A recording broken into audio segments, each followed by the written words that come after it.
And we are live. So welcome everyone to the day 3 of the Summer School OpenGeoHub Summer School 2021.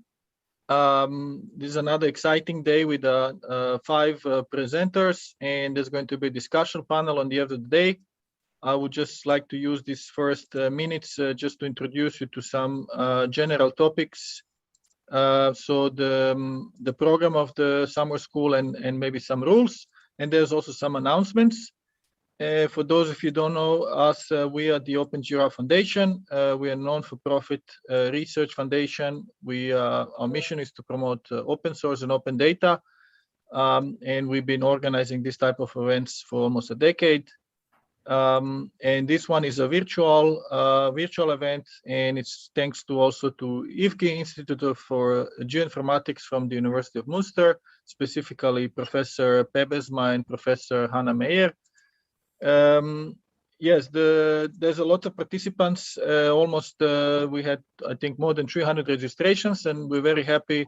The registrations are kind of equally spread around topics. So the program chairs did a very good job this year, I think. We are broadcasting live. For those of you that are not connected to Zoom, you can either post questions on a YouTube channel, or if you're connected to the Mattermost, then you can use Mattermost to post questions. We'll be very strict about time, so we end and start exactly in a minute, especially because of all these people in different time zones. We also have this hackathon we've been running. Every lecture had the option to put a hackathon question or task, and we're very happy. We have 2 winners. Pablo Perez Chavez is a winner, and also Abdul Karim Bosria is a winner, and it's very nice to see these are people that attended last summer schools. So it's a proof of concept. So our summer schools looks like they work. So they do help people become better hackers. So we are very happy to announce these winners. And winners, as I said, there will be symbolic awards. We are running on a very modest budget, but the winners will be invited to attend the next summer school, which will be hosted by 52 North in Germany next year, and their registration will be waived. Hopefully it will be a physical event again. So let me put it just very quickly. So this is the event, and it's also supported by the KIST project. And it will be in the Eifel region in Germany. The dates are still not set. As you know, today uncertainty of predicting future is very high. So we are leaving it somewhere, I think, in December. We hope to have the dates, and so we're very excited to be able to go back and have a physical event. Nevertheless, the event will be again broadcasted live. So you will be able to follow most of the lectures as the last year where we had a physical event and broadcasted live. So you'll be able to follow. So so this is it from me. I'm passing it on now to the chair of this session, which is Hannah Meyer. So please, Hannah, take over. Yeah, thanks, Tom. And can you hear me? Yes, you can. Yeah. Then welcome also from my side to the 3rd day of the OpenGeoHub Summer School. And as Tom already mentioned, we continue today with 4 more interesting topics about spherical geometry, analysis of health data, spatial data visualization, and raster data analysis. And the first speaker of today is Edsa Pebesma, and I guess most of you know him, but still I'd like to quickly introduce him. So Edsa is a professor at the Institute for Geoinformatics at the University of Münster in Germany, and there he leads the Spatial Temporal Modeling Lab, and he's the author of several R packages, and he's an ordinary member of the R Foundation. And his lecture today will be about spherical geometry, and I'd like to hand over to you, Edsa. Good, thank you, Hannah, for the introduction. Before I start my talk, there is this, at the end of the day, there is this panel discussion on our spatial topics.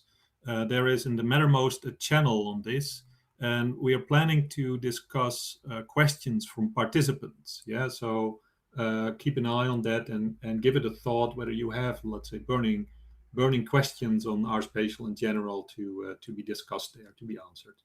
Maybe just to sorry for interrupting. They could use the Mattermost channel R Spatial if they already have a question. Please just post it there, and we will make sure we address all the questions we find relevant. Thank you. So now I will continue with my my discussion, my talk on R Spatial. Oh, sorry, on spherical geometry. And we'll share my screen. Can you see my screen? Make it full screen. Good. Yeah. Right, spherical geometry. So there are a few slides I will go through, and then I will show some live demonstration on basically on trying to do part of the things that I wrote down in my exercise.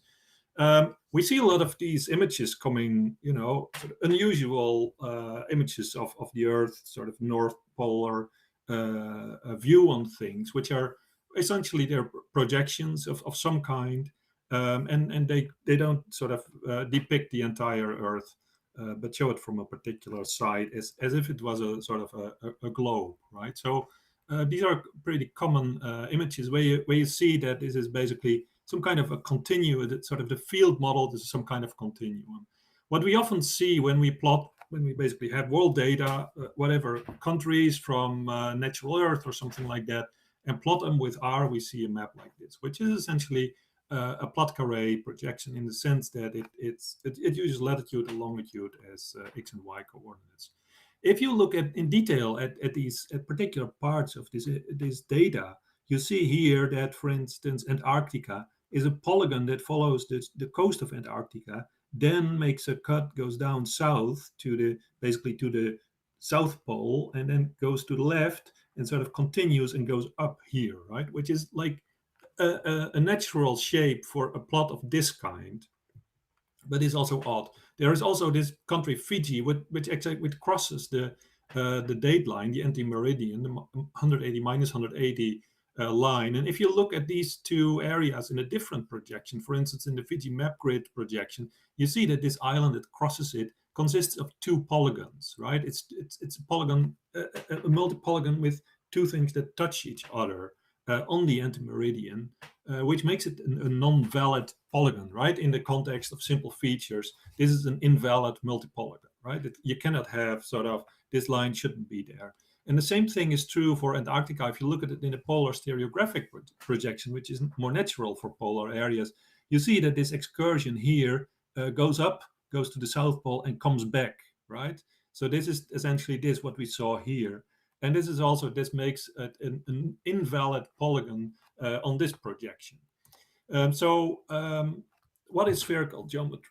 Right, Earth-related coordinates of spatial data can be either projected, which is what we always see if we plot something. They can be geocentric, which is basically three-dimensional coordinates in a three orthogonal axes, x, y, and z axis. Or they can be geographic, which is a very common case where we have degrees, latitude, and longitude. To look at the last two, this is basically what are geocentric coordinates. We have three orthogonal axes, x, y, and z. So it's not like x and y, like the flat Earth space, what we usually see, but really sort of axes that start at the Earth center and protrude from it, and then sort of get three numbers, and that gives you a point on the surface in the three-dimensional Cartesian space. Or we have geographical coordinates, which are angles, really, right? So we have the angles along the equator, which gives us longitude, and then how far we go up or down from the equator tells us the latitude of a certain point, right? So it is a different way. So with this, you can, of course, do arbitrary points in 3D space. With this, you have two numbers, so you have to constrain to a point on the surface, or you would have to an additional sort of have a height value, which gives you the distance from the surface. Geometric operations in general include the computation of measures like area, length, or direction of predicates, whether two geometries intersect, and all these rules and so on, and of transformations, right, where we compute intersections, unions, and generate new geometries like buffering and so on. Geometric operations on projected or geocentric coordinates can be done using Euclidean geometry, where all lines are straight. But if you use spherical or ellipsoidal geometry, then operations are computed over the surface of a sphere. And on the surface of a sphere or the surface of an ellipsoid, of course, nothing is straight, right? There are no straight lines. Any line is a curve. And that sort of natural equivalence of a straight line is there the shortest line that follows the surface, the shortest line between 2 points, and those are great circle arcs. So 2 points on the equator or 2 points on a meridian are always like great circle arcs, but any 2 other points sort of don't follow sort of lines on a parallel are, for instance, not great circle arcs. Why is this worth talking about? Well, I think that applying Euclidean geometry to geographical coordinates, right? So the Euclidean geometry you do in 2D in flat space to geographical coordinates, latitude, longitude, degrees, is the #1 most common error made in spatial data science, right? We had Eya Rubak talking about Spatstat and everything it can do, and really saying a disclaimer: this works on 2-dimensional or projected data, right? So if you throw in latitude, longitude coordinates as your coordinates, and you don't allow Spatstat to detect that, then you're completely off. You're wrong, right? Except when you're working on small areas near the equator, then it might be kind of fine, but otherwise it's not. Technological advances have made spherical geometry a good option, as we will see, but there is an inertia in legacy GIS, OGC, and data science software have slowed down its adoption and uptake. So we've gotten used to using plot carré, essentially the Euclidean view of things, and even modified our data sets accordingly. So even if you look at the GeoJSON standard, right, which is an IETF standard, it has a clause that says, for instance, antimeridian cutting in representing features that cross the antimeridian, interoperability is improved by modifying their geometry. Any geometry that crosses the antimeridian, like the Fiji island, should be represented by cutting it in two such that neither part representation crosses the antimeridian. No, because if it would, you would get these straight light lines if you plot it, right? If you plot it in a plot like this, right, which looks ugly, but then you're constrained to this. So plot carré is basically where I was 15 years ago writing SP. I thought, hey, this is cool, right? This was kind of me. You think this one is fine. You like how X and Y map to latitude and longitude. The other projections overcomplicate things. You want me to stop asking about maps so you can enjoy dinner, right? So it is kind of, you think, oh, yeah, this is cool. It solves really something, because you don't, but as we'll see, it kind of makes things also hard. So the generic term is the equirectangular projection. A plot carré basically means that we have square cells when we have sort of equal areas of longitude and latitude. And equirectangular means that they are rectangular cells. You may want to adjust the ratio. So what is so bad about plot carré? Compared to other projection, of course, every global projection is miserable in its own way, because we have our Earth is round, right? So we can't sort of put it in 2 dimensions. It preserves shapes only at equator, right? So it destroys shapes anywhere else, and it's pretty hopeless at the poles and at the intermeridian, right? So this is, of course, for most projections the case. Compared to an ellipsoid or sphere, it's 2D, the world's round. So we have a problem. So this is basically plot carré view of what we see. This would be sort of how we think the Earth looks from space when it is round, and this would be the Earth when it's an ellipsoid. And you see that these two are very similar, right? Of course, I faked it, right? These are both round, but the flattening, the difference between spherical and ellipsoidal forms are so small that you wouldn't even notice them on a graph like this. Yeah, so these two are pretty similar, sphere and ellipsoid, sphere and plot carré, not so much. The equirectangular projection, as I said, generalizes this, which means that and this is also what the default plot in packages like SP and SF currently does when you provided data with geographical coordinates or ellipsoidal coordinates. It basically looks at the center and says, okay, how should I scale latitude and longitude such that I have 1 kilometer northing equaling 1 kilometer easting, right? So we have true scale at the middle of the map. And then we get basically shapes that, where we recognize, like, this is the shape more or less of the country. If I would look on it on the globe or so, or if I would look at it in, for instance, UTM, plot carré would squeeze that and would give you these square shapes, and basically by that transforms the shape very much compared to how we think. Although if you look at the news, then you often see maps like this, which is pretty crazy. But then also, if you would open quantum GIS just with a geometry of Germany in geographical coordinates, it shows you this, which also is kind of a crazy thing if you ask me. But anyway, what is there in terms of prior work, in terms of things that have been software that has been available and that we already have used and so on? There is GeographicLib that has been around that solves the geodesic problem that computes distances, directions, and areas on ellipsoids, right? So this is very useful, but there's only a handful of things. There is also in PostGIS the so-called geography type as opposed to the geometry type, which has, it supports a number of operations for ellipsoidal or spherical geometry, but fakes a lot of them, right? For instance, buffering an intersection, it would sort of cast it to a geometry, pick some projection for that read that's useful, that projection, and transform back and so on. So it's a both are very incomplete implementations if you think of the simple feature operations like the geometrical predicates and the geometrical transformations that we also would like to do. In R, we have package geosphere that does a couple of things like distance, bearing, which is kind of a direction-like thing, and the number of packages take into account if they compute distances, that these are geodetic distances you would use in GeographicLib. LWGeom, the packages, has a number of these post-GIS things that come from liblwgeom, which is the geometry library from PostGIS. So there's a couple of things, but very much incomplete. Then there is modern solutions like the Google open source library S2 Geometry, and also the Uber's H3, which is a kind of a word play on S2, hierarchical spatial index, which uses hexagon indexes.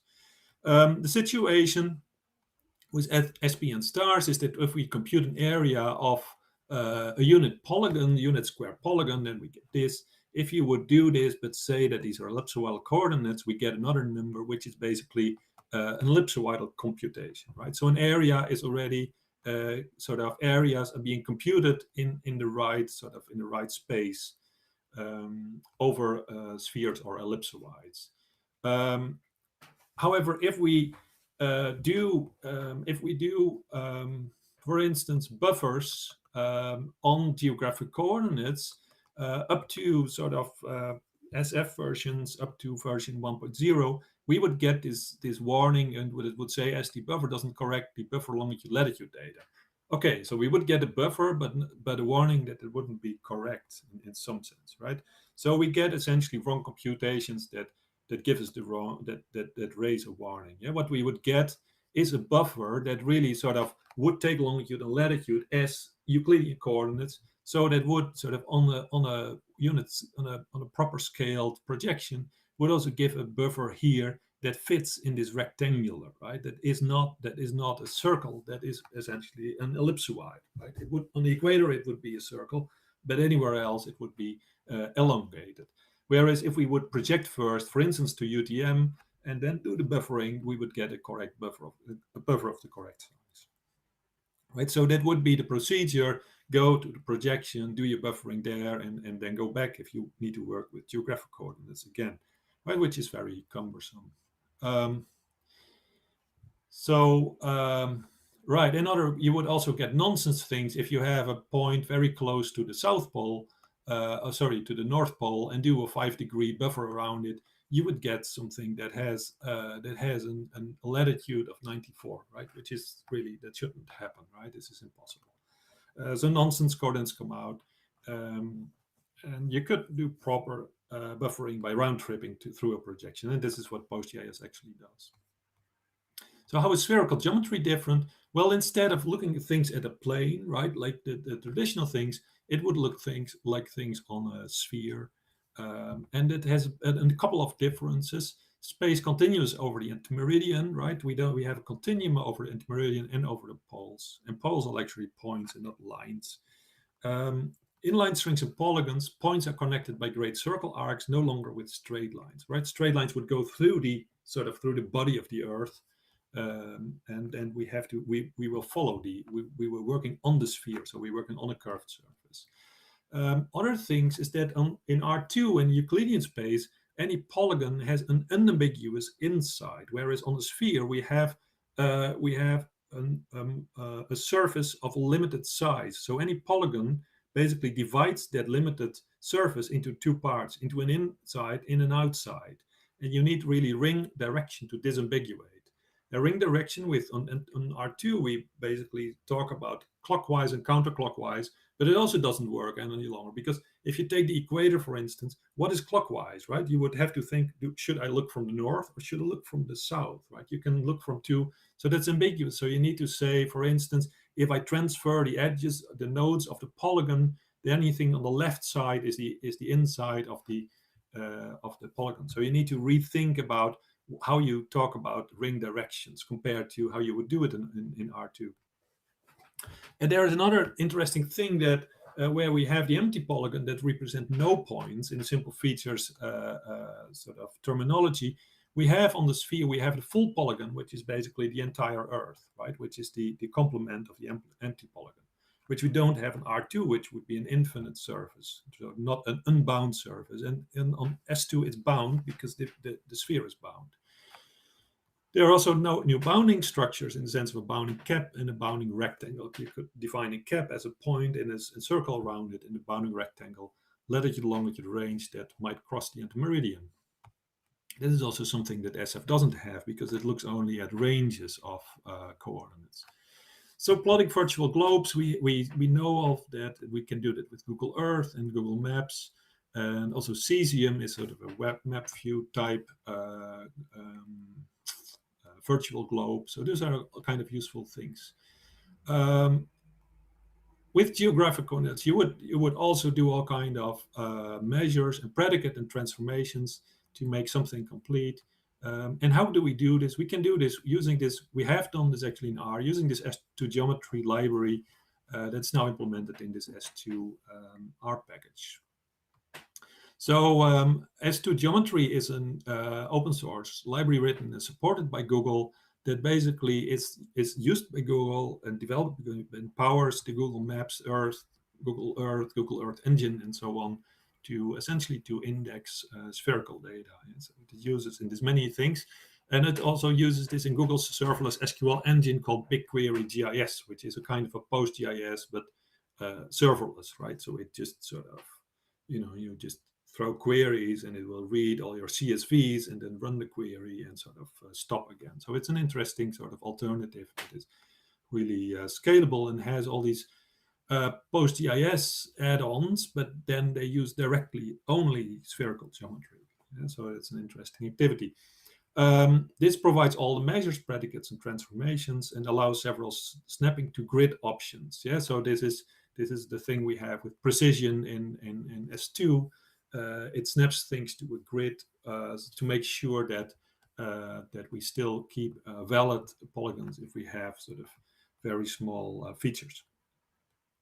As an index, it uses a space-filling Hilbert curve after projecting the sphere on 6 faces of an Earth cube. Yeah, so this is a way of doing a spatial index on the sphere, which is important. Here you can see it. This is like, here you see a cube face, basically. And here is another cube face. And in this cube, you see this Hilbert curve. And this Hilbert curve you can do this at different hierarchies. So you can sort of have finer, this refines and refines and refines. And at the finest level, I think that they came to something like a 0.5 centimeter spatial resolution or something like that. So that works pretty well, and that makes that is used to make operations much faster. This is also present in GEOS, and if you don't have indexes, you can forget doing anything about larger data sets essentially.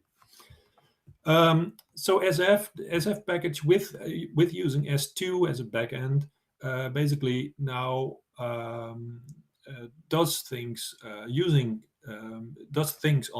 ellipsoidal coordinates using spherical geometry. using this S2 geometry things for measures, predicate, and transformation. So this is, as I said here, the default since SF10, which was released in 9th of June this year, which is, I think, a pretty sort of largest change we've made ever to the software. So you can enforce this by setting it true, but this is default true if you have SF 1.0 or more recent.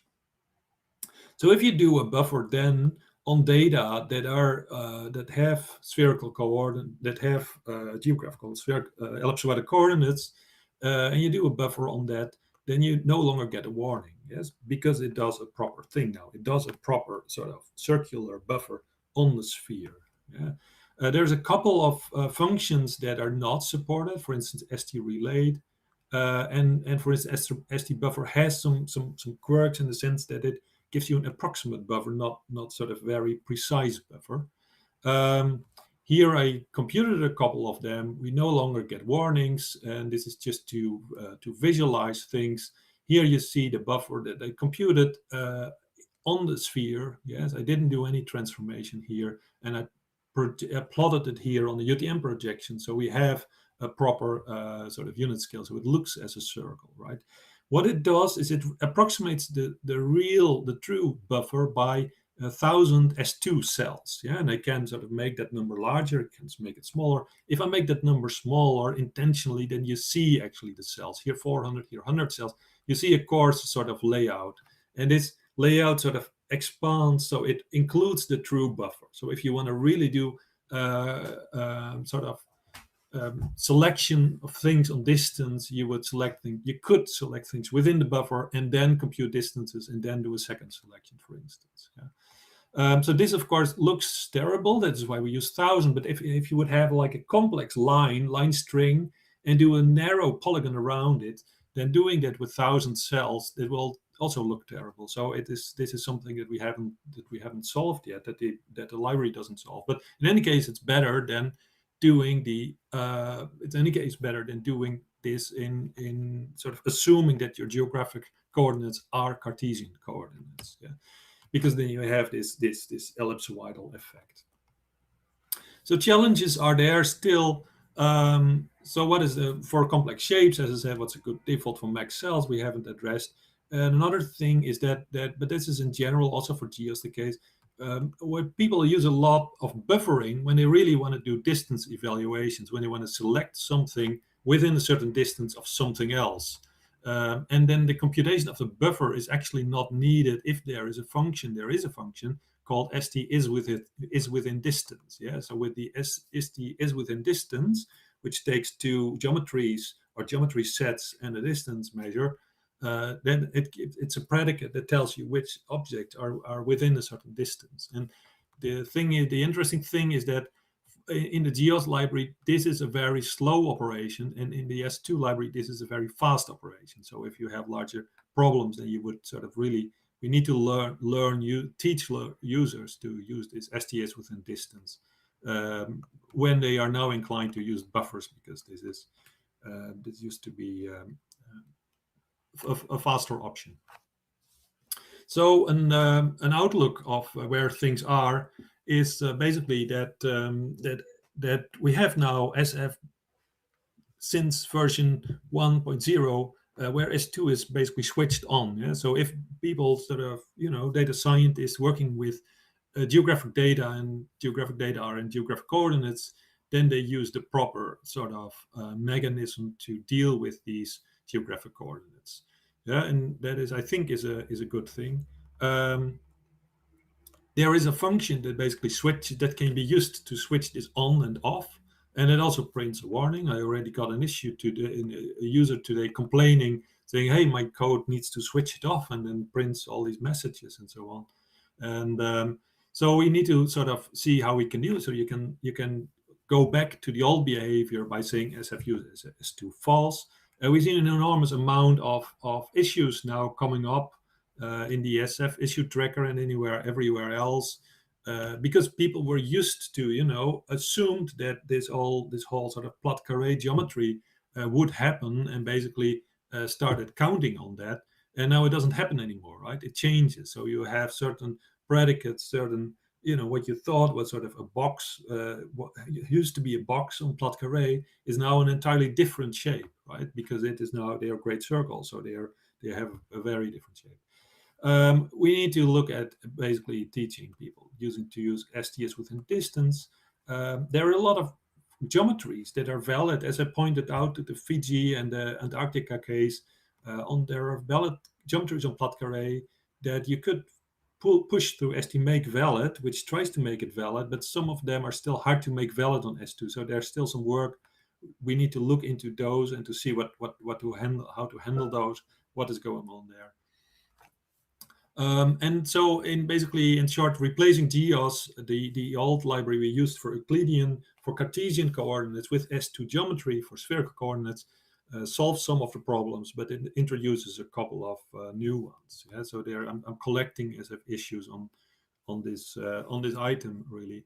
And emission is really, the world is round, and sort of legacy GIS, which is dominantly essentially assuming that even if you have geographical coordinates, we'll just do as if our nose bleeds and look at it as a two-dimensional problem, is a wrong approach to that. So far for the slides that I had. So let me now just go into the example that I worked out. Let me see how I do this. So here is the spherical geometry. So the links to my slides and to the markdown sources of them, and also a link to the current markdown that we're looking at, which is a first attempt to solutions of my own, the problem that I generated myself. The exercise I gave are found in the Mattermost channel, yeah? So you can find those there. So if you want to run this yourself, then you can do this. So the first example was create a set of 1 million points, preferably spread approximately regularly over the Earth's surface. So we're going to generate a point data set, global point data set. So where I said, okay, let's do a little bit less because this takes a long time. 1 million is low. SF is not sort of a very good format for storing points, because every single point is essentially put in a list object, right? So it's not like you would, if you have so many points, you would of course put them in a 2D matrix like SP does, but not in SF. It doesn't fit that concept really. What I did here, so here is the tricky thing. If I want to have points that are regularly spread over the Earth, that is something to do, right? So you could look at the ST sample.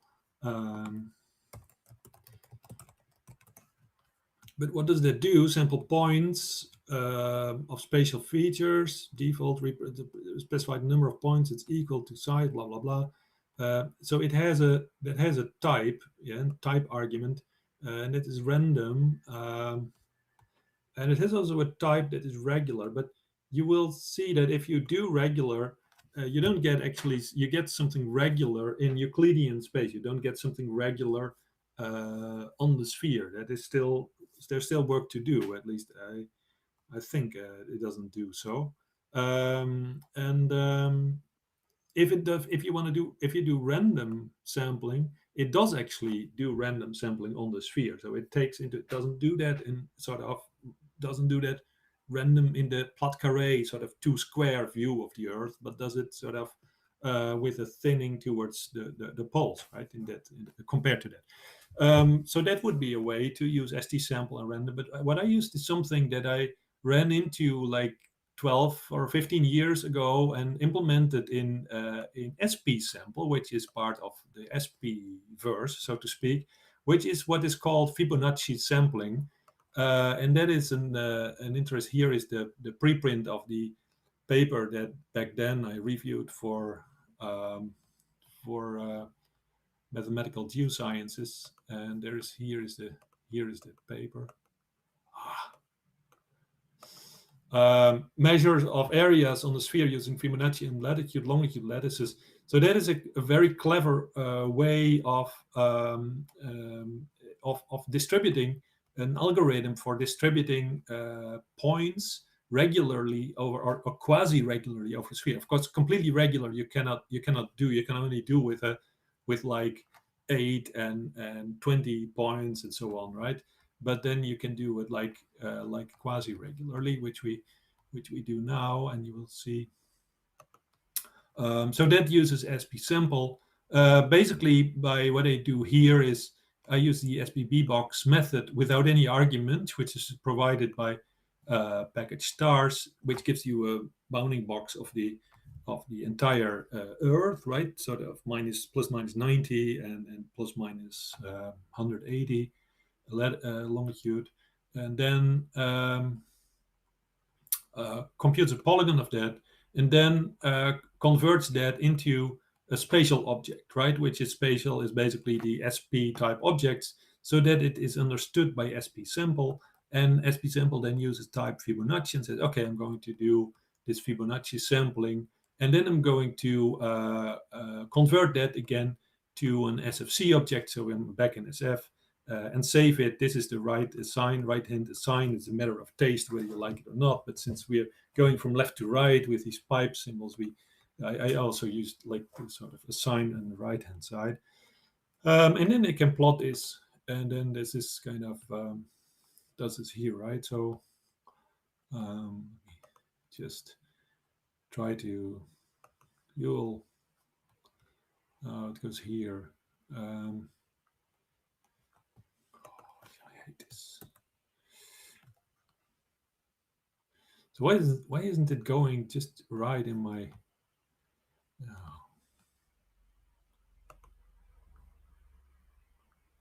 Oh, here it is. Yeah. So okay. Now is it still there? Oh wait, this is. I'm, me and RStudio. So let us just look at this. Yeah. So this is the Fibonacci sampling that we get, but then of course the plot carré view, right? This is the Earth as two squares. Yeah? So we know, of course, that this is sort of this area is very sparse, right? And this area is very dense. This is the equator. This is the pole. This whole line is the North Pole. So this might be a good idea, nevertheless. I used here only 1,000 points, just because if there would be 1,000,000, the whole plot would be black.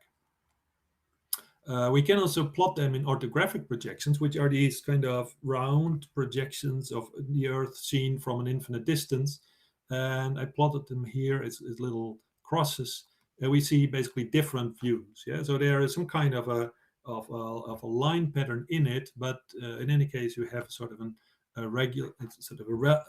nearly equal density of points over the sphere. Yeah, so now I'm going to do this with some more points, and I'll do this with 10,000 points. Otherwise, it's going to take very long.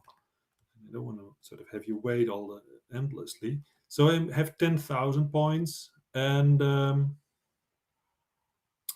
I'm going to subset. So the second problem was subset this data for points that are on land. So I loaded here our natural Earth and took the countries as the natural Earth countries with return class as F. And I also pulled them through STMakeValid, because we are working with spherical geometry, and this natural Earth country data set is valid on, has country boundaries that are valid on plot carré, right? On the Euclidean, on the Cartesian coordinate world. So I have to make them valid.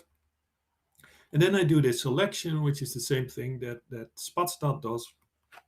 We got this from Spatstat to say, oh yeah, this is one way of selecting points basically that intersect with these countries, and then I can plot those, right? So we get, oh, hang on. So we get the points here that are on the land area. Yeah, so we recognize the shape. again plotted as plot carré, which is the default plot. And then it says generate for the entire Earth on a regular grid densities of these land points, also called intensities, right, which is the number of points per unit area, using different bandwidths, for instance, 50, 100, 200, 500, 1,000 kilometers, right? And also it says create a function that takes a point set and a bandwidth as input argument and returns a global grid with point densities. Yeah, so let's try to do these things. What I did here was I created a grid, yeah, which is which is a stars object. It says, okay, take the global bounding box and do that in a, by default it would do this in a 1 degree grid, but I found out that it's kind of not really needed for this exercise to work on a 1 degree grid. It takes a very long time to compute. So I took a 4 degree grid, which will be a factor 16 faster. So we see that basically that we have this grid, right, an offset of minus 180 and 90 for x and y, and we have a cell size of 4, and of course negative cell size for the y, because it goes down, right? The direction of the y coordinate positive is opposite to the rows in my images. So this is typical, and does that on WGS84 on the sort of the default ellipsoidal coordinate grid. Now I can compute densities. One way I could do this is basically by a function that takes 3 arguments, that takes my points, so these Fibonacci points that I have, that takes this grid, so all the grid, and we'll work with grid points to compute on, and that takes a distance, right? Those were the 3 inputs. So I have basically my regularly spread points, and then have my regular grid where I want a few densities on, and these distances. Yeah. So one way would be one approach that you could take, and there's several approaches you could take. But what I do here is a very simple density, which is basically a disk density, right? Which says for every point, sort of for every point, how many points do I have in a certain radius around my point, and divide that by the area of this radius, so that would give an estimate of the point density. That is sort of the simplest way you could do it. Yeah, of course, you get these steps when a point comes in and so on. It's discontinuous. So usually people would take sort of smooth kernel. So this is a discrete kernel, essentially a discrete kernel function. People would take a Gaussian kernel or a cubic kernel, something like that, which is just different, right? It's more work. So you would compute a buffer, and then we would need the area of the buffer, and then we would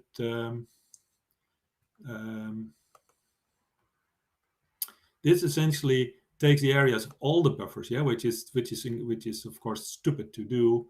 I only would have to do it from 1 because the distance is constant, and then we would look at how often for every point in the grid, how many intersections do I have with these sets of buffers around all of the points, right? And that gives me all the intersections. So which buffers do intersect with these grid points?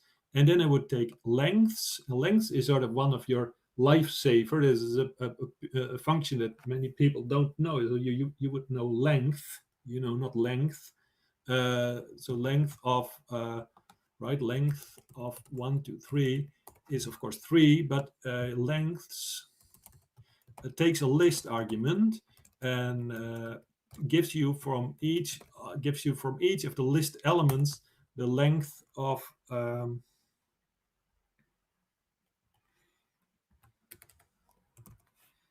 gives you for each element of the list its length. Yeah, so you could also do sapply length, but that is basically a shortcut for that. Yeah, so I get sort of by length, I get the number of intersections for every grid point with the set of buffers around my Fibonacci points. So what I do is using this, using the Fibonacci points which were saved in X, and then I use my grid, my target grid, which is the regular 4-degree grid over the Earth, which I converted here to a set of points, which is then an SF object or SFC object, and I give it a length measure, right? Where I use here units so that R can do the sort of the conversion into whatever degrees or meters or what it wants to do. And then I can plot this thing. This actually takes a while. So this is just one approach, right? And I'm buffering the points and sort of intersecting them with the grid cells. Of course, I could have done the other way around. So if I was clever, I would sort of look which is the larger set, right? Because I can, also, of course, also buffer the grid points and account how many Fibonacci points I have in each buffer, yeah? which is essentially the same activity, whether I buffer one or buffer the other. You could optimize that. And this took a while. And then I'm basically dividing that through the area so that I get a density. This was a faster approach. As I said earlier in my presentation, instead of using buffer, you can also use is within distance, yeah, which is apparently a much faster approach because it uses a spatial index. It's not only faster, it's also better because it's exact, whereas the buffer does this grids, this S2 cell approximation of buffers, right? So here I'm creating a single point just for the purpose of getting the area for the buffer around this single point. So this is very cheap. This doesn't sort of this is just for a single point. And then I'm doing this operation, which is STS within distance for these 2 point sets and with this distance criterion and divide them over A. So this part is sort of super cheap now, as only 1 point, 1 buffer. And this is looping over sort of all the combinations of the points in my Fibonacci grid and all them in my regular latitude longitude grid. So let's do this one and see what happens. And it sort of, it takes a while to go through all these buffers and so on, and do this for 4 different distances. So this is only with 10,000 points, right? So I ran it with 100,000 points, which was also kind of okay. I could do something else in the meantime, do some, whatever the things you do when you have your computer running, and so. But for 1 million, it would take like a little bit longer. So I was a little bit optimistic when I wrote this exercise, actually. So you can see it's now computing on the second, on the third. And what it now does, as you can see here, is that I have this grid, which is a stars object, which is just a stars object with nothing interesting in it, right? With 1 values. But it now adds these new computed densities, and you do that basically by saying, okay, add just this. It's a new attribute called D100 with these values. You can see here, this is just an array that is added, right? We get lengths, so these are just numbers. So it's an array of numbers, and by assigning them to an attribute in a stars data set, it puts all the dimensions in place, right? So it makes it into a raster, essentially in a raster layer in this data set. So that assumes, of course, that the numbers are in the right order, but you can because I put the arguments in the right order, this GRD is the first argument and the Fibonacci grid is the second argument, I get something that has the same number of points as I have in my target grid. Yeah, so you always need to think of order of arguments to make sure that you get the right sized things back. And you can see here what I get as a return is the 4 different densities, right? Where we see here the densities for 100 diameter, here for 200, here for 500, here for 1,000. And you see here that for 100 we get these artifacts, these parallel things in the Fibonacci grid. So we have really sort of areas, the black areas, where basically our buffer from 100 kilometer doesn't touch one of these lines. Yeah. So here the thing breaks down. This is not useful. It would work if I would throw in 1 million points, because I would have like a density that's 10 times as high, 100 times as many points, 10 times as high. So it works for my for the thing I uploaded, which is for 100,000 points. Here you see it's pretty even. Here you see it get much more even, and for 1,000 it gets very even, right? What you of course see is sort of darker areas where we have C, because we excluded all the points from C, so we get zero densities at the oceans, and then we get sort of large sort of gradients along the sort of close to coastlines or close to inner seas, and in large continental areas we see that we get very constant, very flat densities, right, from this. Right, so those were the densities that I wanted to compute. You can also see that they're roughly the same densities, because I used the same Fibonacci data set. They're just different. Oh, I see. I have to hurry up. Right. So here is then the visualization of the four different angles in orthogonal projections. Yeah, that would be this. Yeah, so you see here the sort of in color the densities, and in black the country boundaries drawn on top of them. So you really see that there are no pole effects, that you have a continuous density, you have a continuous phenomenon with no singularities at the poles and no singularities at the anti-meridian, right, which you would see here. Then you could do a spinning globe and so on, which is messy, but actually was done by one of the participants. I got 3 submissions, and they really looked cool. I can just show one of them, which was here, just quickly. Yeah, the first submission. The submitters were all very excited about doing this exercise because it was so much fun, they said. So this, I think this one used Spatstat, and I'm not so. I think that we see a higher density here, close to the equator, compared to if we go north, right? So Spatstat, of course, doesn't work on spherical spaces, so it should actually be wrong. But nevertheless, the submitter got very nice images of this exercise, and learned a lot by going through all these packages. Yeah, so thanks so much for that. So let me stop there, and maybe there are some questions. Okay, I just want to remind you that you have until end of the day to declare the winner, and you can do it directly through your MetaMost channel. Good, thank you. I'll try to do that. But yeah. All right, then thanks a lot, Edza. So far, we only have one question in the MetaMost channel. So if someone still has questions to Edza, please ask it via MetaMost or via the chat. Oh yeah, someone is typing, that's great. So the first question, Edza, is probably a quite general one, and it's why do you use R instead of Python for your geographical analysis project? Could you kindly express your own perspective, and what do you think the future potential for the spatial community in both programming languages are? Yeah, that's a very nice general question. The reason I use R is that I like it, and I'm good at it. Yeah, that is really the main reason. I wouldn't say anything. I think it's important, for starters, for novices, and so on, to take on.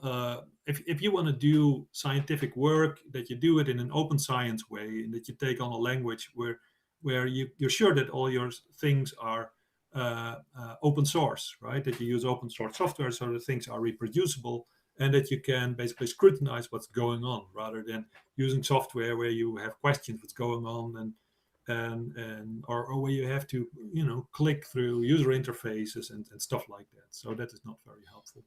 In terms of where the communities are and kind of things they do, I don't think that Python is really up to doing spherical geometry. I think this is an extremely important thing.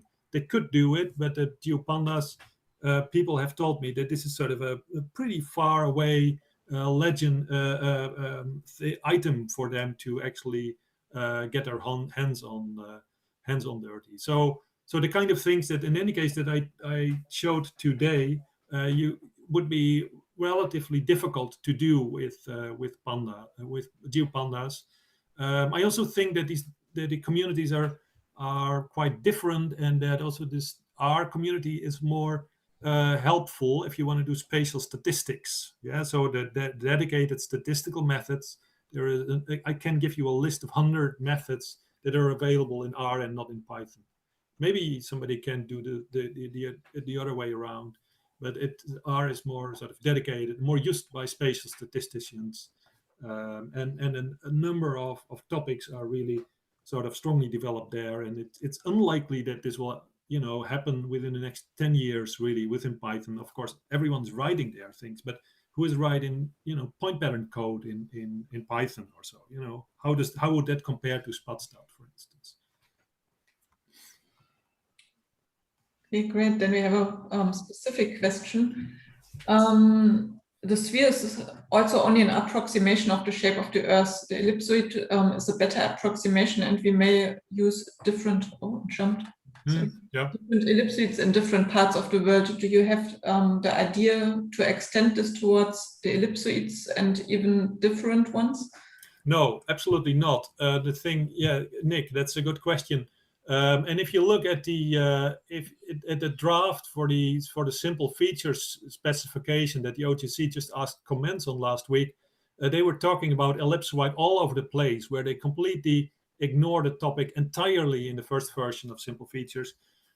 So they are catching up. The thing is that there are no libraries doing the same thing as H3 or S2 geometry for ellipsoidal geometry. So there are no open source libraries doing this.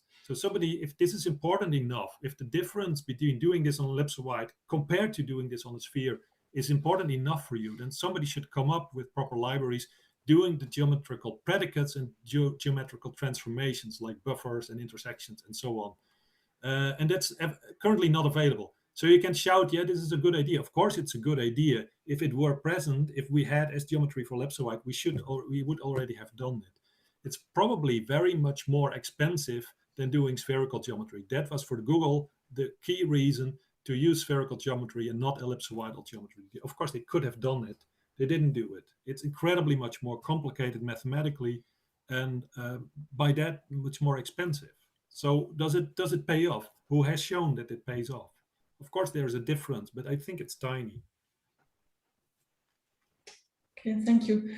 The next question is, at what scale, national, continental, or something else, do you recommend to use S2 geometry algorithms rather than GEOS algorithms? Any scale. Okay.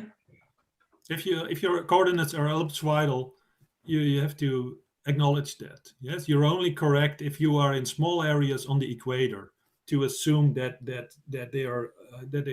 1 degree north equals 1 degree east.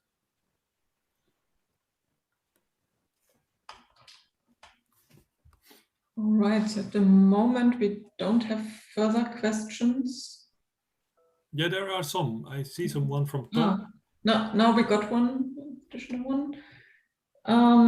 A question concerning the issue you mentioned with using the spherical geometry with footprints or polygons created with non-spherical understandings, especially in Antarctica, as you mentioned.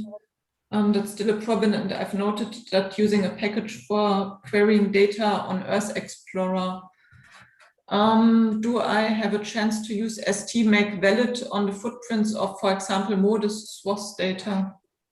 Yeah, you should definitely try, and if it doesn't work, then report back. It should work. Right. Where did you see the question of Tom? It was a little bit up from this one. It's just on the Richard Barnes package. But do you want to ask the question yourself, Tom? Yeah, I would just because last year Richard Barnes was presenting his things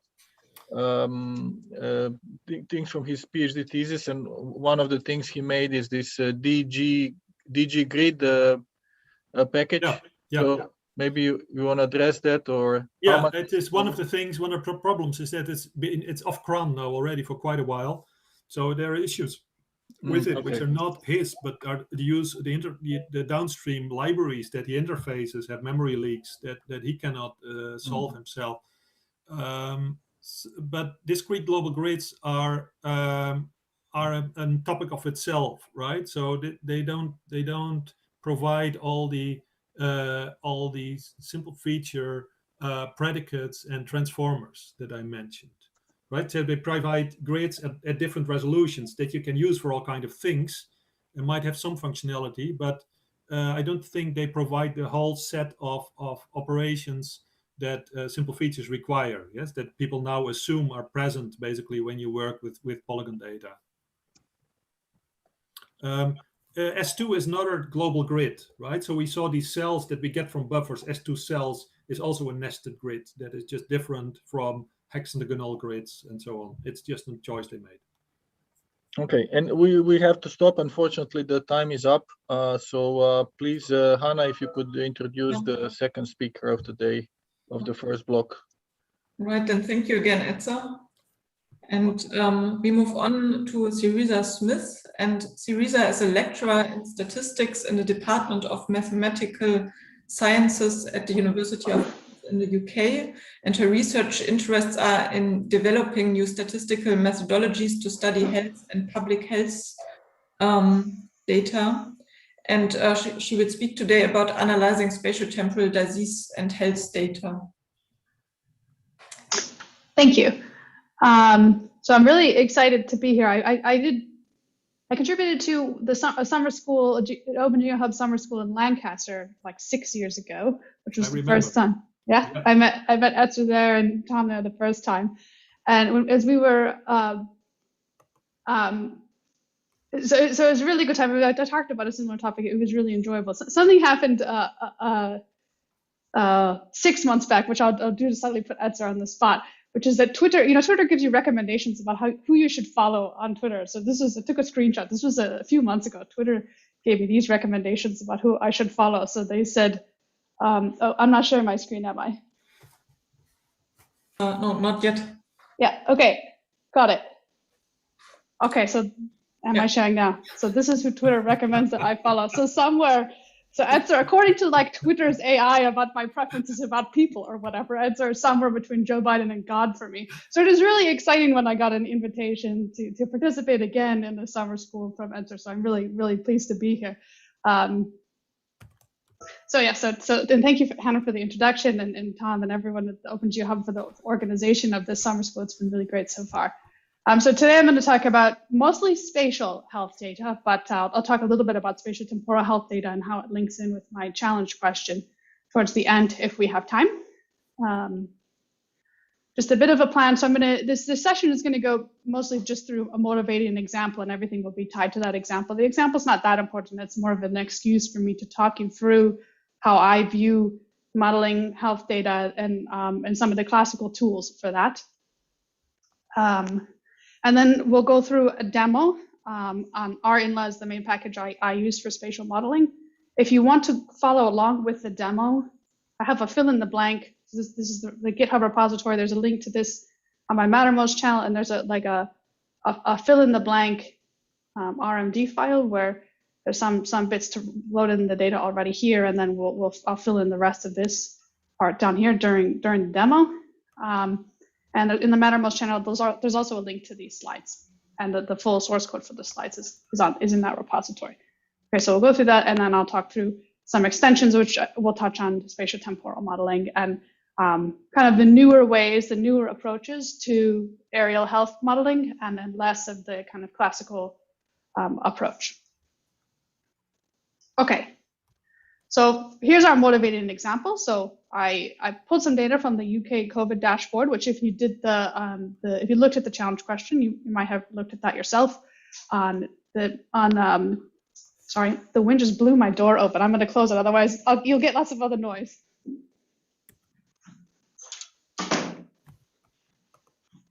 Sorry about that.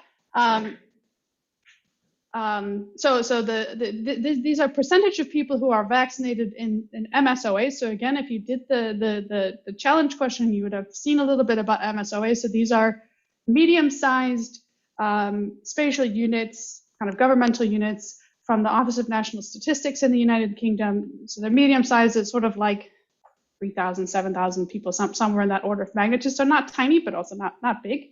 So, and means medium, so I guess they're medium. And this is the percentage of people over the age of 16 who've received first doses of the COVID-19 vaccine up until a couple weeks back, so August 20th, something like that.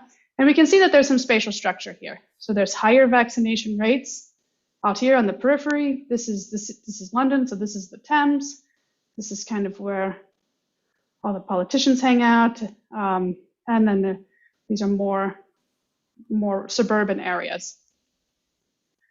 So some questions we might have about these spatial patterns that we can see here, or what explains the spatial pattern. So there might be sociodemographic factors or other explanations for why we see this spatial pattern. And then if we were policymakers, we might want to know where are there areas that have low vaccine uptake, even taking into account these socio-demographic factors that we already know about.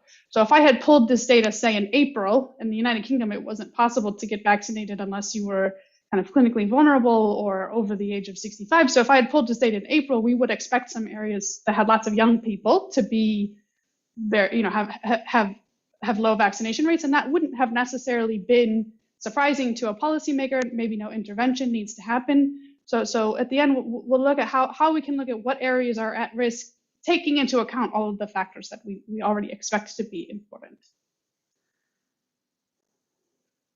Okay, so here's a little bit about the philosophy about how we would do this. So let's start if we knew everything. If we were, if we knew everything that could potentially affect vaccination rates, maybe there's 100 features, maybe there's 1 million features. If we knew what those features were, we knew, and we could go out and measure them in every area, and we knew the function f that relates the vaccination rates to all of these features, we would be good. We wouldn't need to do any statistical modeling. We could just write down the vaccination rate as a function of these 100 or 1 million features. But this is nonsense. This is never possible. So we aren't omniscient. So usually we can measure some subset of these features. We estimate this function f, and we add an error term. This is kind of classical statistical modeling, non-spatial modeling. You have some features, you estimate some function f to relate your responses to these features. Maybe this is just a linear function, and maybe it's a spline, and then you have some error. What spatial statisticians do, you start with the same regression term. Maybe you have this independent error, but then you have some structured error, which is usually a random effect. So RE here stands for random effect. So we have our regression term, some error. So there'll be some mismatches between the true function and what we're actually able to measure and estimate. So we have an error for that. But we also have an error that is spatially structured to say that the ways in which this mismatch might happen will also have a geographic structure, or potentially a time structure as well, so a spatial temporal structure. That could be for several reasons. Maybe some of the features that we're missing have spatial structure themselves. Maybe this function, it has some spatial properties to it which are not, or which are going to have more errors in some areas and less errors in other areas. So this is what we're going to work towards. I'm going to start with a model that looks like this, and then we're going to work towards building a model that looks like this today. Okay, so what features can we look at? So I pulled 3 features. These are not necessarily exhaustive, but I thought that they sort of capture at least the popular discourse about what is affecting vaccination rates. So as I mentioned, age would be a factor. Areas where there are there's lots of older people, those people would have been eligible for vaccines sooner, so maybe their uptake is higher. In areas where there's more older people, maybe the uptake is lower in areas where there's a lot of younger people. And then this is a measure called IMD, which is a measure of, like a composite measure of socioeconomic status of deprivation in the UK, where a higher number means more deprived or more poverty. These two data sets, they come from the Office of National Statistics. The most recent data for population is 2019. And then this survey data is initially from the Office of National Statistics. It starts on a smaller spatial scale and then it's upscaled. So this to the MSOA level by the University of Sheffield. So if you click here, you can get more information about the methodology, but that's not particularly crucial for us right now. So in summary, if we're gonna use these three features that have some spatial structures themselves, you can see, to try to explain and understand what might be going on in our initial picture where we saw this spatial structure in the vaccination rates. So initially, I'm just going to go through some exploratory data analysis and build a logistic regression, which is what you would do if you were a non-spatial statistician, potentially, if you had this data set. Okay, so we do some initial data exploration. It looks like as deprivation goes up, the percent who are vaccinated goes down. This is again what you would hypothesize in advance, maybe. For age, the higher percentage of the population that's over 65, the higher the vaccination rate, and then we have the reverse for the proportion of the population that's younger adults. So I'm going to do something sort of crude here. There's some non-spatial. There's some non-linear trends here. You might fit a spline to try to capture these blue curves. I'm going to do something slightly crude and fit a quadratic model here, a linear function here, and then a piecewise linear function here, breaking at 40%. You could disagree with the way that I choose to fit this model, but there's more sophisticated things to do. But I'll initially fit a GLM to the number of people who are vaccinated, the number of people who are not vaccinated, this quadratic term, and IMD. You'll see in the variable, in the data set, the variable here is called old, the variable here is called young, and then this gives me a piecewise linear function, so two different slopes above and below this indicator, 40%. Okay, this is what you would do, maybe if you didn't know anything about spatial statistics. So these are now the fitted functions that we get. So plotting the fitted functions over one predictor holding the other predictors at their average value. So we do actually, I think, a decent job if I flip back and forth matching these curves with my crude choices of how to build this model. And this is what we're saying about how vaccination rates change with IMD, with the percentage of the population over 65, and with the kind of percentage that are young adults. So I think this is a decent kind of fixed effects part of the model. So now let's look at what's left over. So if I look at the residuals, so I take my observed proportion and subtract the fitted proportion that I got from the logistic model, this is what the map looks like. So we've actually washed out some of the spatial variability has definitely washed away. It doesn't look as dramatic as it does before. So certainly some of the spatial correlation that you could observe in the original data is explained by those predictors that we use in the model, but there's clearly some leftover variability that has spatial structure to it. You could do a formal test here if you wanted to test for spatial autocorrelation, but I think visually you can see there's some spatial autocorrelation here. So as a reminder, we're going to go on to this next step where we're going to add some structure to formally say, I want a term in my model that can account for the fact that there is structured error in the way that my observed rates are mismatched from my fitted rates. Okay, so I'm going to deviate from our motivating example here and start talking a little bit about the theory of how we would classically approach this problem of wanting to add a spatial term into a regression model like this. Okay, so stepping a little bit back towards notation. So suppose we have n non-overlapping areas. So these would be my MSOAs. So area 1, area 2, up to area m. And then for each of these areas, we get a count, the number of cases or events in area AI, and in this case, we'll also have n, which is the number of people, a number of adults in that area. Classical spatial health models are based on really only on the adjacency matrix. So I'll show you a little picture of an adjacency matrix, but basically we build a matrix that has m rows, m columns, and then the entries of that matrix are either 1 or 0, depending on whether the two corresponding areas share a border.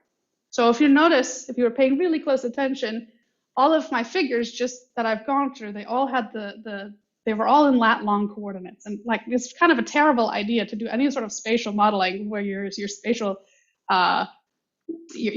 coordinates are on lat long, and we just had a nice talk about different coordinate systems that we could be using and how to think about these things.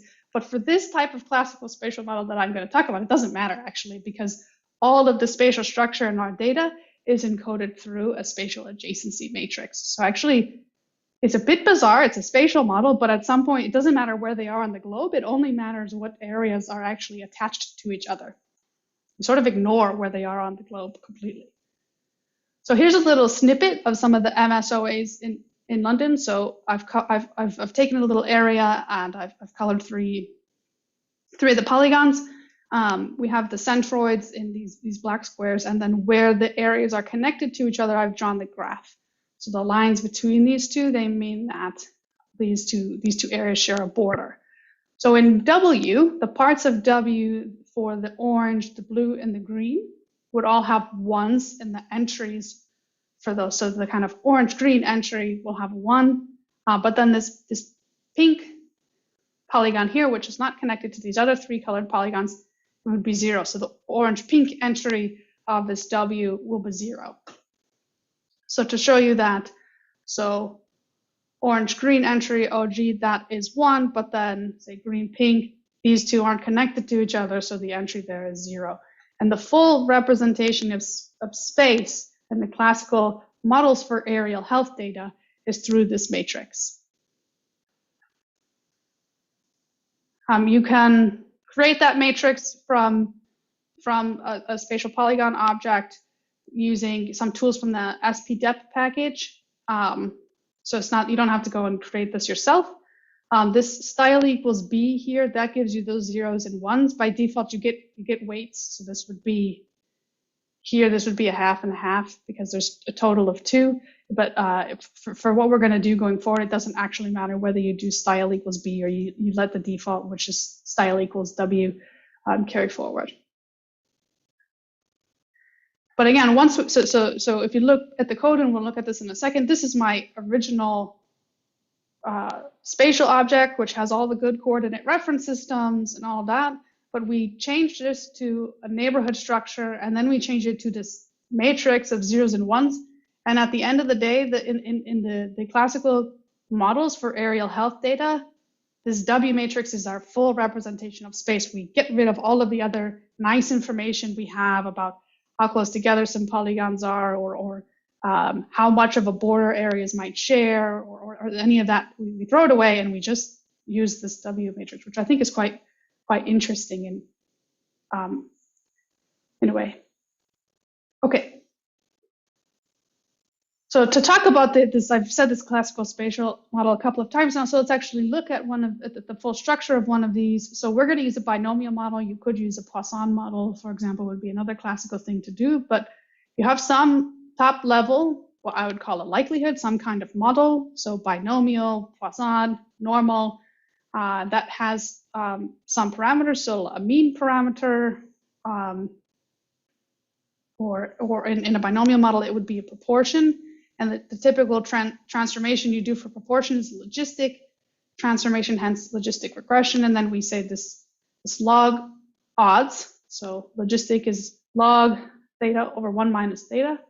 Has some what I would call a fixed effect x beta. So this is this f function, this explanation, as much as we can do with the features that we can measure. And then it has error terms. So this I would call an IID error. So it's normally distributed with some precision. And then we have some other term U, which is what I call a spatial random effect. And that means we have to choose some distribution for these U's, which has some spatial structure. And the typical way you do this is that you want this distribution to say that U for one area is going to be similar to the U's for the other areas. So the kind of old school choice for H is something called the intrinsic conditional autoregressive model, or ICAR model, which is specified by a set of conditional distributions. So for the U for one area, given all the other spatial random effects, is normally distributed, and then its mean is equal to what this works out to be is the average value of the spatial random effects in all of its neighbors. And then a variance where the variance is lower for areas that have more neighbors. So maybe it's a little bit easier to read in this format. So you take the sum over all the spatial random effects, the U's for all the neighbors of I, and then you divide by the total number of neighbors. So that's just the average. Sometimes you'll see this expressed as kind of a U bar. And then you have a conditional variance, which is, so for the areas that have more neighbors, this conditional variance is smaller. Okay, so what that means is that I have this explanation of how I think the proportions, or the chance of being vaccinated changes over space as a description of some features, X, and then I have an independent error, and then I have a spatial error, where the spatial error means that the error will have kind of highs and lows. There will be regions where they have similar values of the spatial area, of the spatial error, and then regions further away won't matter so much. Okay, this model here, where you use this conditional autoregressive model, has a name called the BYM model, and that's after a paper that's named after the authors of the paper, so Bisset, York, and Mollier. It's still a model that is used all over the place. Like I referee papers that use this kind of model all the time. But as I'll talk about at the end, things have moved on a little bit, especially from this kind of view of the spatial world where only your neighbors matter and nothing like distance and that sort of thing matters. But it is still a model that is used all the time. And I would say it's probably still, for many spatial statisticians, the kind of first pass to try out once they get their hands on some spatial data. Okay, so how do we fit this model? So this model is usually fit in a Bayesian paradigm. So that means that we need to put prior distributions on the unknown parameters, so those betas and the two variance components that we have. You can fit it using Markov chain Monte Carlo within the CAR Bayes package. And today I'm going to talk about INLA. So INLA stands for Integrated Nested Laplace Approximation. What that means is that so Laplace approximation is a general tool for approximating complicated distributions, and then the nested means that you have kind of these nested approximations. But what it is basically doing is making a deterministic approximation to a posterior distribution in a Bayesian model, which means you don't have to do any sampling. It's not, depending on how complicated your spatial model is, it still might take some time to compute, so it's not necessarily instantaneous, especially if you're doing a spatiotemporal model on a sphere or something like that. It's not necessarily instantaneous, but it is still probably quicker than MCMC. So the types of models that INLA works on, MCMC you can fit to almost anything you want, but the types of models that INLA works on are latent Gaussian models. So what that means is that you've got some top level likelihood with some Gaussian random effects. So some random effects U that have a normal distribution. So this distribution F can be whatever you want really. But typically again, it's like normal binomial Poisson. And you have some Gaussian random effects, and then you have some prior distributions on these thetas, these hyperparameters. So in our case, this theta would be our regression coefficients, the betas, and then these thetas would be our covariance terms. So inlaw is tailored to give you fast approximations of these two posteriors, so the marginal posteriors for the random effects, and then for these parameters theta, when this covariance matrix is sparse. So it has lots of zeros in it. So this is where this W comes in. So the way that full set of conditionals I showed you, where, let me go back a slide, here, these conditionals mean that this matrix here, the inverse of the covariance matrix, has lots of zeros. So this inverse variance covariance matrix will have zeros for for an entry which is corresponding to two areas that don't have any neighbors. So it will be pretty sparse, especially in the graph like for London. You know, I think there are about 600 MSOAs in that graph, but most of the areas are only going to have on the order of 10 neighbors. So for a given entry in this inverse, this precision matrix, the inverse variance covariance matrix, it's going to be 10 entries that are non-zero and then a bunch of zeros. And inlaw is really tailored for this setting where you have a sparse precision matrix here. Okay, so as we'll see, the syntax for fitting an inlaw model is actually not that difficult to kind of graduate to if you're already competent in LM or GLM.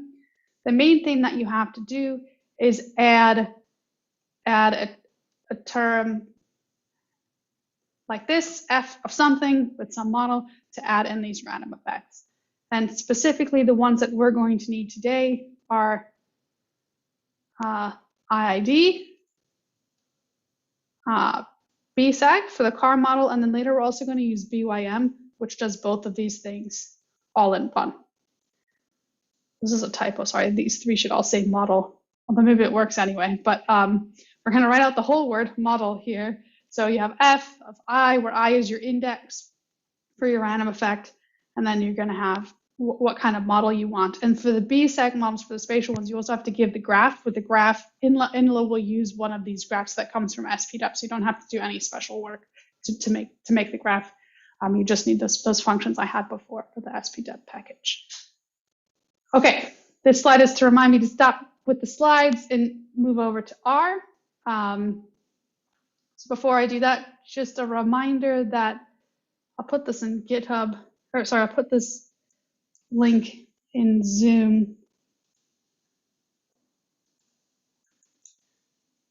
Again, if you want to, and it's also in Mattermost, so you can download this RMD file to go along with me if you want, or you can just watch. Either way is fine. But here's the notebook or the markdown file. So I'm just going to run through a little bit what I haven't been showing you much of the code that I've been doing in the background so far, but for what you need so far from the what was in the source code behind those slides, I use the tidyverse package. You don't actually need the tidyverse package. It's not essential. SF, inlaw, and SPDEP are more essential. And then if you look at the source code for my slides, I use a couple of other packages, but those are just to make my slides look, the pictures of my slides look nice. You don't actually need those. The main thing, one of the things to note is that inlaw is not on CRAN, so you have to download inlaw from inlaw's own repository. And I have the code to do that on. If I go back to here, this is the code that you need to install it from inlaw. It is not quick, so inlaw basically runs some C in the background, and then there's an R interface to the C that's actually running the optimization and the computing in the background. So it's not exactly quick to install, but if you've installed it already, then you can probably follow along.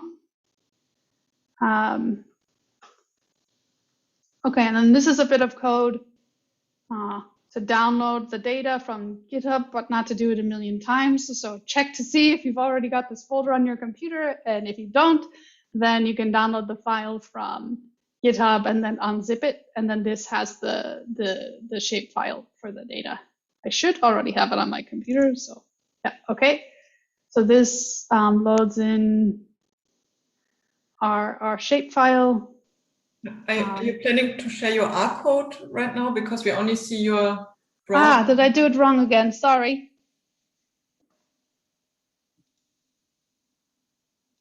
I thought I shared my whole screen. Yeah. Okay, sorry. So I'll start again. So, well, I won't tell you the packages again, but so these lines of code are just to check whether you've already downloaded the data, and if you haven't, well, whether you already have the folder with the data, and if you don't, then download it from GitHub and then unzip it, and then this reads in the shapefile. So I've read in the shapefile, and then we'll use this we'll use this again. So this is a proper spatial object. We'll use this again when we need to create this W, but actually we sort of ignore this spatial object for most of the work we do, because as I said, these classical models don't really think about space as space. So I'm just going to pull out the data that we actually need and then show you what that looks like. Pulling out the geometry, I've done this so that I can make my plots later on. But these are the main predictors that we have. And this is the basic GLM that I ran before. Okay, and then I've run this code already to make the W matrix. You could do this all in one step if you wish. So this makes the neighborhood, which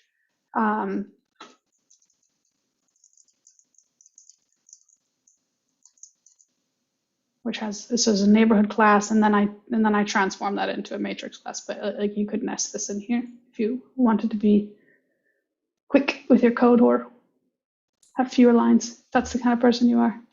So okay. There are some requests in the chat if you could make the text of the code a little bit larger, because it's a bit hard to see apparently.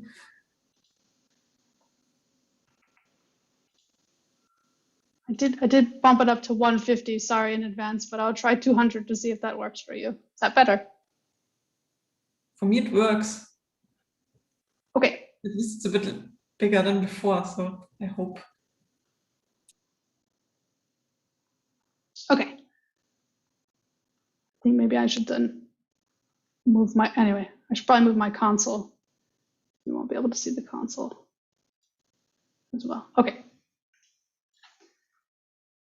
Okay, so now we're getting to the actual part. Everything so far is what we were running up in the slides already. So there's one quirky thing about INLA. So I had in my code that in my slides that you need to have this F, and then you give I, comma model equals IID, and that sort of thing. So one quirky thing about INLA is that if you're going to have multiple of these random effects objects, they have to have different names. I mean, maybe they have fixed this, but for me, I'm pretty sure you have to have different names. So I have to create, I'm creating a column here, which is just 1 to 600. And this is the same column. And the reason, again, for this is that, so if I go back over here, if I want both an IID term and I want the spatial one, I can't actually have them both be I. They need to be two distinct columns of my data set, which is kind of quirky, but not too hard to handle. So that's what this code is here. So I'm creating just these two columns,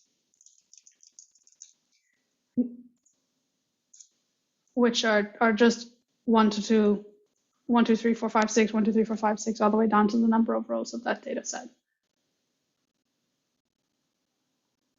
Okay, so now this is the general structure of an INLA call. So I have the way you call something in INLA is with the function INLA, and then there are a few things that look a little bit different than if you were to fit a logistic regression using the GLM function. So you have to do, so I have my number of trials here.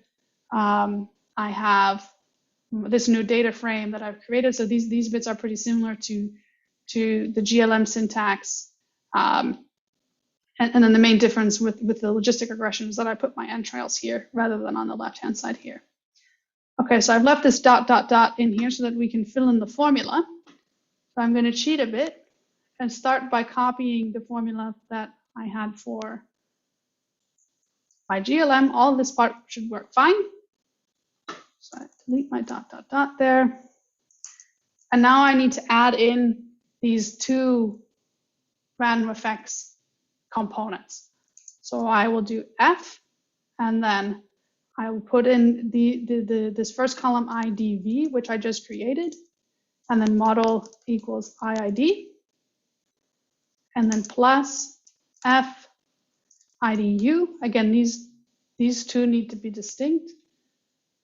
Model equals, sorry, I'll start a new line, otherwise I'll go over with equals BSAG. And then here you need this extra graph equals, and then I will put in this graph that I created here, London W.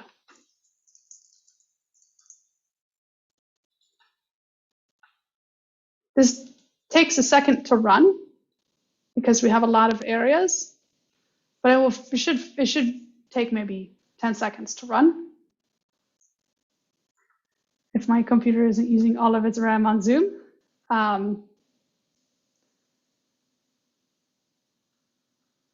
But again, the main, as I said, if you are competent at GLM and LM, the main things you have to add in are these two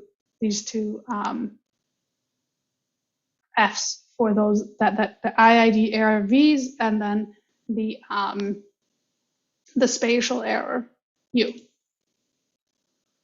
Okay, so that did take more than it would take if I wasn't on Zoom. I think if I wasn't on Zoom and my computer wasn't using that much RAM, it would take closer to 10 seconds. You can try it out for yourself. So let's look at this object. So we can do names, London BYM. It's got a lot of things in there. The things that we're going to investigate are going to be the summary of the fixed effects. So that these are the regression components. So the regression coefficients relating to this part of the formula.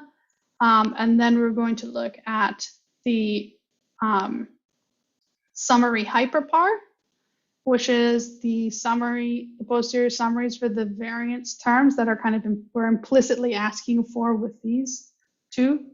And then we'll look at the random effects as well. So you can investigate those. These are the ways that you call them out. There's also a plot, which will give you all sorts of plots if you want, of all different functions of the posterior distributions and that kind of thing. This will create an enormous number of plots, so I'm not going to do it now. But you can investigate. So summary fixed gives, as I said, gives us estimates of the parameters. So I'll change this a little bit and go mean. So this gives us the posterior means of those terms. And then you can get things like the quantiles for a credible interval. You could take the posterior median instead here, but that's what we're getting out here. If we wanted to compare those, we could compare those numbers to our coefficients from the GLM to see the difference. I have this over in the slides actually in a little bit of a nicer format if we want to have a look at that. So we can compare the sizes of the coefficients from these two different models if we want. So they aren't completely the same. So it's not so adding in these random effects isn't simply taking the function you would have estimated without the random effects and tacking the random effects onto the size. So there are some differences. They're not the same, although they're kind of, I would say, pointing in the same direction. So we're getting a similar qualitatively similar trend, say in the effective being of the proportion of the population in an area that's over 65.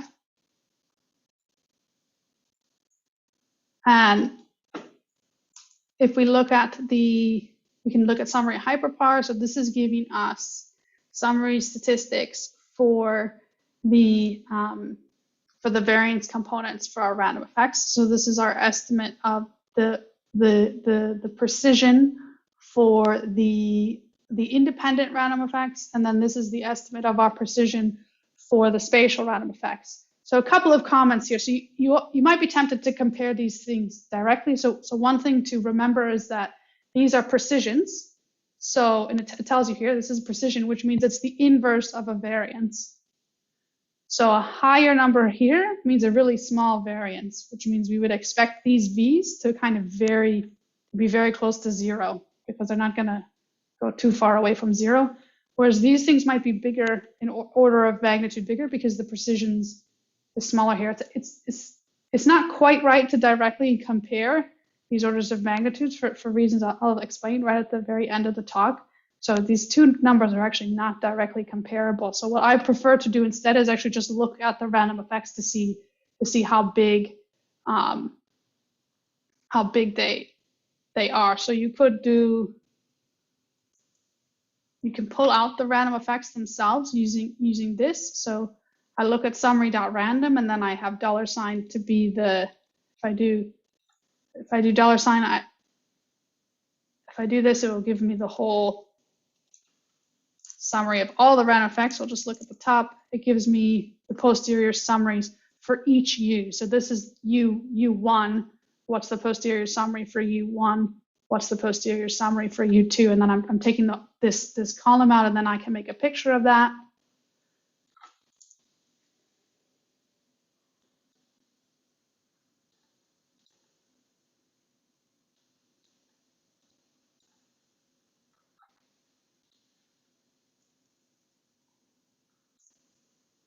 I'll switch over to showing you the picture in the slides. So this is what it looks like if I plot U and I plot V. So if I plot U, we see the spatial structure. So these are my spatial random effects. Now, reminder, I sort of told the model like these need to be spatial. So the fact that these random effects show spatial structure is not necessarily because the spatial structure is there, because I've enforced these numbers to have a spatial structure. But we do see a spatial structure, which is kind of similar to the residuals from the logistic regression we saw earlier. And then these are our independent random effects, the V's, and they don't show as much spatial correlation or really any spatial correlation. And one thing to note, as I said, those precisions are not directly comparable, but we can compare the order of magnitude of these, and we see that the spatial effects are much larger in absolute value than the non-spatial effects. So this leftover variability that's hanging around after I've done the logistic regression part does seem to be mostly spatial and not as much non-spatial. So there's definitely a big spatial component left over. Ah, my map appeared. Okay, so there's one other thing we might want to do. So we see some areas which have these big residuals maybe. These big negative residuals mean that the odds of vaccination are a lot lower than we would expect after we've accounted for deprivation and an age structure. And one thing that you can look at is to calculate the areas where these random effects are lower than some threshold. So what's the probability that this error is really, this mismatch between what my model says the vaccination rate should be and what the true vaccination rates are? What's the probability that this mismatch is big in a bad way, that the vaccination rates are really a lot lower than we would expect? So you can calculate this these probabilities using INLA. So this INLA p marginal function does that. In order to calculate this sum, there's a slightly more convenient way to do the spatial model, which I pointed out before. You can do the random effects all in one hit. So if you use this model equals BYM here, then you get the U plus V together. This probably is gonna take a bit. So I'll show you the results of what that map looks like, and we can go back to the slides. So again, we're trying to calculate this probability that the sum of these random effects is quite negative, which would mean that the vaccination rates are lower than we would expect. And when you calculate this using a cutoff value of -0.5, then you see these areas seem to have we're quite confident, as in the probability is high here, essentially 1, that these areas have a lot lower vaccination rate than we would expect after accounting for the age structure and IMD deprivation. So if you could go in and look at those areas, like seems like a cluster here, maybe something interesting is happening there. Maybe there's some explanation for why this area doesn't have very good vaccination rates, and then try to intervene there. So some caveats about that, what I just said, like, maybe you should go in and see what's going on there, are that those exceedances depend on the regression model part being correct, which might not be true.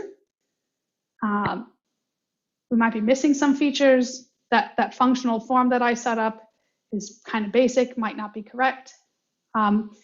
The other thing I want to point out is that these regression coefficients, this whole regression is what I would call ecological, meaning area level. So these are area level summaries, which is pretty common in health data, that you only get information at an area level and not at a point level, not in an individual level.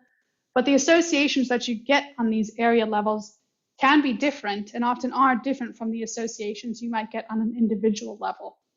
So we're not necessarily, I cannot say that someone who is over 65 has a higher chance of being vaccinated from this model. I can only say that areas where there are more people who are over 65 have a higher vaccination rates, but I can't actually say anything about an individual. And attempting to do that, to say, well, here's what I estimated from this model, and applying that to an individual is called the ecological fallacy. So it's a fallacy, we ought to avoid it. So we got to be careful about how we interpret these models. But this is a common approach, because often as I said, you only have this area level data. So some extensions, as I've mentioned, there's nothing special about the binomial model here. So Poisson is more common for rare health outcomes. So cancer incidence is something that I've worked on before. If you were looking, say, at COVID-19 mortality, which thankfully has a lot lower rates than vaccination, you might consider a Poisson model instead of a binomial model. You can add time components to your model. For example, you can add sort of this BT, which has, say, an AR1 model, or a model that has a random effect structure that is space cross time. And this is the code for doing that in INLA. So again, it's just these Fs. This one is a little more complicated for doing the Ds to get space cross time. And then I'll just talk about two potential extensions, or sophisticated ways to make this approach a little bit more sophisticated. So first is about priors. So there's this really nice paper from some of the INLA team talking about how to put priors, particularly on the tau and the gamma. And I mentioned that we boil all the models down to this graph W. And one of the problems with that is it makes it really hard to specify priors on these components, because the interpretation of these parameters depends on the graph. So if I decided not to do MSOAs in London, but I just instead did local authorities, then my interpretation of tau and gamma completely changed. And they have a way to think about this, so that you have this weight of U's and V's, and you rescale essentially rescale that W matrix so that this tau has a consistent interpretation across all graphs that you might have, which I quite like that. So if you're interested in this, I would suggest this paper to you. And then in general, the INLA team is pushing away from doing things on a graph like this and going to more spatially continuous models through this SPDE approach. And you can have a look at this book if you want. There's pictures from that book, but basically you have a continuous approximation, you have an approximation to a continuous Gaussian process, which at the end still works well with INLA's machinery about having sparse matrices that kind of thing. So just to wrap up, here are some resources if you're interested in more things about inline modeling. So, and Paula actually gave I think a session last year, which is online, if you want to learn more about, say, visualizing the outputs of some of the models that I was showing you. And then if you want to get in touch with me, that's my email address, and you could also find me on Twitter. Okay, so I'll stop there and look at your questions. Okay, great, thanks a lot. So we still have 10 minutes time for questions. So please, everyone who still has questions, post it either in the chat or on MetaMost. And so far we have 2 or 3 questions here. So the first one is, isn't it a problem for the model that districts located at the periphery have per se fewer contacts compared to districts located in the center? So the model does handle this to a certain extent. I would say it's not a problem. The model does implicitly acknowledge that, because all right, if I go back, if an area was right on the periphery, you would have fewer neighbors. So you're implicitly then saying that you don't know as much about those areas. So you're saying that those areas, your model says those areas will have higher variability. These U's would have higher variability, which essentially means you don't know as much about them as the areas that are in the center. So the areas that are in the center, you are more sure about what these spatial random effect values could be. So implicitly, so it's not necessarily a problem. And I think implicitly you are communicating that these areas on the periphery might be a little bit different, or you have less information about them.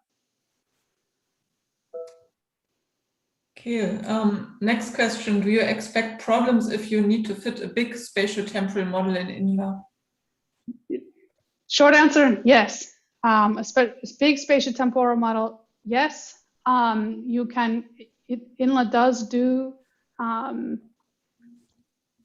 work on kind of HVCs, and it can be smart about using the different threads and that sort of thing. But yes, INLA is not necessarily fast. So it's on big models, it can still take quite a while to fit big spatial temporal models. Sometimes it's still doable, but it's even though it's deterministic approximation, that doesn't mean it's instantaneous. Does it parallelizes? Does it run in parallel, or you have to yourself split? I need to be careful about the definition of parallel, because that means some slightly different things. I don't know if, but it does. You can tell it how you have some. You can have some control over how you want it to use the architecture. But it's not just running one process. It does some parts of the estimation are parallelizable, and other parts of the estimation aren't. Just some bits are easier than others. There are some other things you can do, like try to get at the end of the day, it needs to do some optimization, and you can try to do the optimization part a bit crudely and then use that as a starting point, and then redo the final analysis when you're already in the right neighborhood for finding the optimum. Okay, next question. If you want to give a comment on maybe being more careful interpreting fixed effects due to potential spatial confounding. Love this question. Thank you very much for this question. So spatial confounding, so confounding in general means that you have there's some other you have some multiple terms in your model, and when you have one term present, it can sort of explain the effect of one of the other terms, and this is definitely a problem in spatial models. There's a really lovely paper, or a paper with a really lovely title, which is "Spatial Random Effects Can Mess Up the Fixed Effects You Love So Much," or something like that. I'll put that in my Mattermost channel later, but it is definitely something to think about. So what that means is, I showed you this table where I have the GLM output and in the output, and some of these things that are different are not just because, okay, I had a prior in there and it's a Bayesian model and I did something slightly different. Because of spatial confounding, these the parameters that you're trying to estimate here are actually really different things. They're different quantities because of spatial confounding. There's some good work in this area about trying to make sure that your spatial model is kind of only working on the part of the space that's orthogonal to all of your predictors that have spatial structure as well. I don't think that those are implemented in InLab, but that is an interesting area of research that's ongoing. All right. Next question. How would the ICA compare to a random cluster intercept model? So I don't know what a random cluster intercept model is. So sorry, I can't answer that question. Maybe I know what a random intercept model is, but I don't know what the cluster part of that question means. For MetaMost then. Next question is from Tom. Tom, do you want to ask it yourself? Yes, Teresa, what if you have like a mixture of polygon data and gridded data? So if you have like a time series of air quality images, or could you combine it, or do you think there's an issue that should you aggregate first for polygons, or how would you do it? Yeah, so this was part of my motivation for my challenge question, actually. So I like so first of all, this is an excellent question because this is a problem that lots of environmental epidemiologists face all the time. So you have some exposure data, which is on a different spatial scale than your outcome data. And I think what I tried to do is try to find the smallest spatial scale possible and work on that. And this is where this question came from my challenge question, which was that I have these, I'm working on a COVID-19 project where I have case data at this spatial scale, but sometimes it's missing. And the other spatial units that I have are much bigger than these, and they don't overlap the local authorities well. So I have data on a different scale, but it doesn't overlap any of the other polygons that I have usually available. So I try to put everything on the smaller spatial scale and then overlap things on this smaller spatial scale. I think that can kind of be brute force in work. I think the most elegant thing to do would be to also try to take into account the uncertainty in that process, because that will introduce some error. So somehow maybe do something that is a little bit more like multiple imputation and think about having multiple versions of these data sets to incorporate the fact that there's some extra variability and uncertainty when you're trying to do these overlaps. But I think my first pass attempt would be to try to downscale everything to the smallest spatial scale and do my modeling on the smallest spatial scale possible. I agree. Great. Thank you. Okay, the next question. The BYM model with fixed effects has been recognized to have potential problems in the fixed effects terms estimation due to spatial confounding with spatial random effects. Are there alternatives to the BYM in InLab? Oh, thank you. You've linked in the paper that I was just saying. This adding spatially correlated errors can mess up the fixed effects you love. Yeah, so there are some follow-ups to that paper. There was a nice paper recently by a PhD student at the University of Bath who was looking at the spatial confounding issue, but with splines. So her spatial random effects were fit with smoothing splines. And then you can more easily do this orthogonalization that I was talking about, because you can make sure that your smoothing spline is only looking at the parts of space that aren't already covered by your spatial, your spatial predictors. So that's, I'll link in that paper as well, the scan paper. Yeah, but it's an interesting problem for sure. It's one that I'm interested in, but I'm not sure that there's any consensus about alternatives just yet. All right, next question is from Etzer. Yeah, I can ask that. Hey, let me look it up. Excellent presentation, Teresa. Thanks so much. So, and thanks for explaining the ecological fallacy. But then, what would you have to do when you really want to have individual-based estimates, or is that just completely out of reach? So you cannot get individual level estimates without some individual level data. So you might have survey data, for example, where you And no, in fact, there definitely is survey data from the Office of National Statistics, high quality survey data on a much smaller number of people, asking them, are you vaccinated? How old are you? And trying to estimate, say, their deprivation. There's some really cool work going on, trying to combine spatial, this is area level data, and the individual level data. So take advantage of the fact that you have area level data everywhere, but then you have the individual level data at high quality for some people. And that's what I think is, I'm really fascinated by that work, where you try to then estimate individual level data from this individual level estimates from these surveys, but then try to get some boost also from having all of this area level data available to you. So try to make the best of both worlds. Is that indicated by these small area statistics things, or is that another area? No, small area statistics is still just ecological. Okay, good. Typically.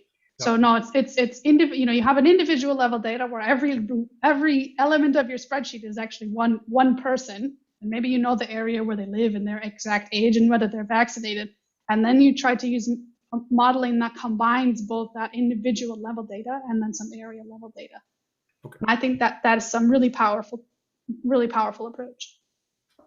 Okay, so we are already behind in our schedule. There's a last question, maybe for a very quick answer. Does INLA work for spatial and spatial-temporal rasters in the same way? If you can answer that quick, maybe we can still do that. Otherwise, we move that to the discussion in MetaMost. It is a little bit different and a little bit trickier to just, if you want spatial temporal interaction and rather than just the space and then just the time component, it is tricky.